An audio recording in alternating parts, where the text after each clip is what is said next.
Өте керемет өнім. Өзіміздің Қазақстанда осындай қолжетімді бағада өзіміздің сауынмал капсула. Бір сауынмалда 1 литр сауынмалдың күші бар. Бұл сауынмалды таңертең 2-еуін ішем, арттырамариннің 3-еуін ішем таңертең. Өткенде қанша уақыт үйде жатып қалдым грижадан, машинада отыра алмай.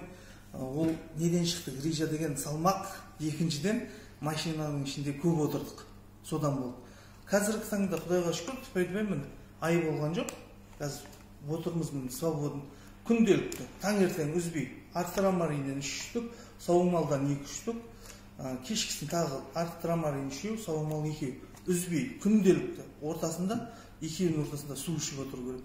Басында менде жаңағыдай, неге түсем жаңағыдай, МРТ-ға түсіп жаңағыдай не ағып жүрдім да, укол система қабылдайын десем, одан қорқам. Өмірінде укол салдырған жоқ. Құдайға шүкір, міне осы арттырамарин мен сауынмалдың арқасында қазір шауып жүрмін, машинаның ішінде 10 сағат таптап отырып жүрмін қазір. Өткенде машинадан түсе алмай қалдым даже. 80-дегі шалдан артық болған шығармын, балтақпен жүруге тура келді ғой. Шыны керек. Сонымен осыны қоймай күнделікті ішіп жүріп қазір. Сразу арттырамарин 3 капсуладан бастадыңыз ба? Мынадан 2. Мынадан 2. А сізде протрузия деді ма? Белде грижа.